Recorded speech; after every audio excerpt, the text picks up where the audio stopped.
Des ténèbres à la lumière. Quand tu es fatigué, souviens-toi que tu t'es fait du mal à toi-même. Votre consolateur vous reposera, mais vous ne le pouvez pas. Vous ne savez pas comment, car si vous le saviez, vous ne vous seriez jamais fatigué. Sauf à vous faire du mal, vous ne pourriez jamais souffrir d'aucune manière, car ce n'est pas la volonté de Dieu pour son Fils. La douleur n'est pas de lui, car il ne connaît pas d'attaque et sa paix vous entoure silencieusement. Dieu est très calme, car il n'y a pas de conflit en lui. Le conflit est la racine de tout mal, car il est aveugle et ne voit pas qui l'attaque. Il s'attaque toujours au Fils de Dieu, et le Fils de Dieu, c'est vous.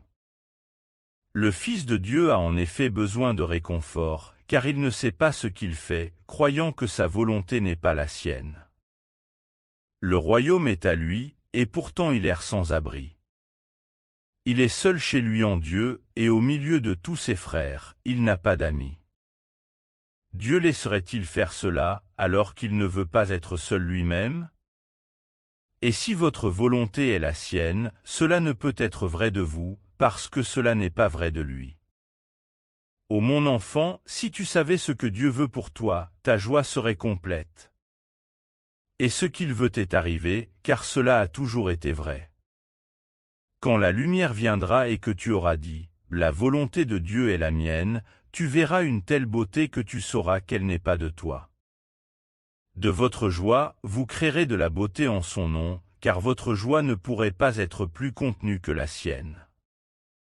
Le petit monde morne s'évanouira dans le néant, et votre cœur sera tellement rempli de joie qu'il sautera dans le ciel, et dans la présence de Dieu.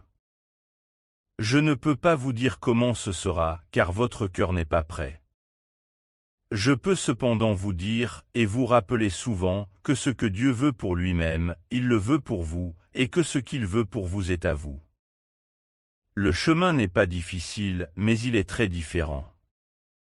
Le vôtre est le chemin de la douleur, dont Dieu ne sait rien. Ce chemin est dur, en effet, et très solitaire.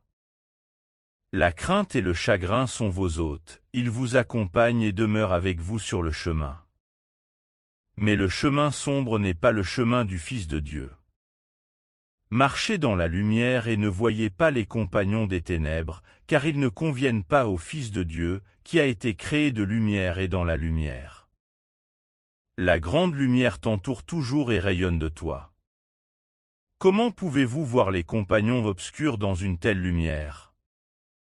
Si vous les voyez, c'est uniquement parce que vous refusez la lumière. Mais n'ayez-les plutôt, car la lumière est là et le chemin est clair. Dieu ne cache rien à son Fils, même si son Fils se cache lui-même. Mais le Fils de Dieu ne peut pas cacher sa gloire, car Dieu veut qu'il soit glorieux, et il lui a donné la lumière qui brille en lui. Tu ne t'égareras jamais, car c'est Dieu qui te conduit. Quand vous errez, vous n'entreprenez qu'un voyage qui n'est pas réel. Les sombres compagnons, le sombre chemin, ne sont que des illusions.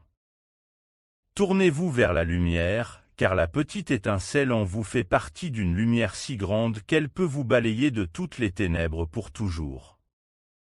Car votre Père est votre Créateur, et vous êtes comme lui. Les enfants de lumière ne peuvent demeurer dans les ténèbres, car les ténèbres ne sont pas en eux.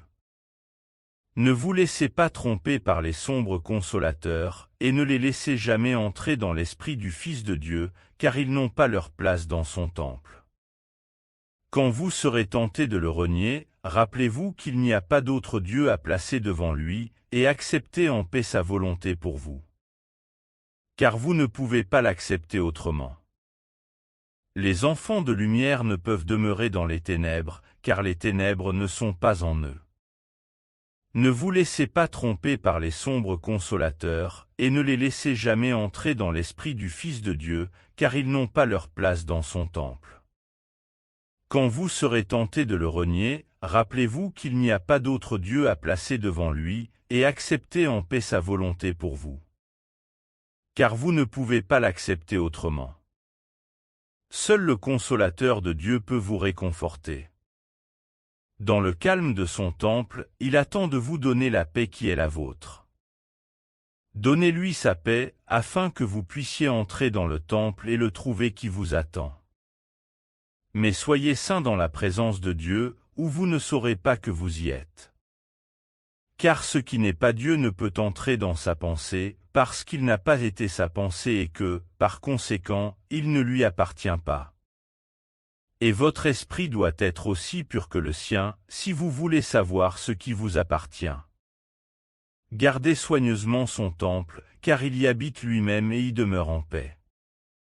Vous ne pouvez pas entrer dans la présence de Dieu avec des compagnons obscurs à vos côtés, mais vous ne pouvez pas non plus y entrer seul. Tous tes frères doivent entrer avec toi, car tant que tu ne les auras pas acceptés, tu ne pourras pas entrer. Car vous ne pouvez pas comprendre la plénitude si vous n'êtes pas entier, et aucune partie du Fils ne peut être exclue s'il veut connaître la plénitude de son Père. Dans votre esprit, vous pouvez accepter toute la filiation et la bénir avec la lumière que votre Père lui a donnée.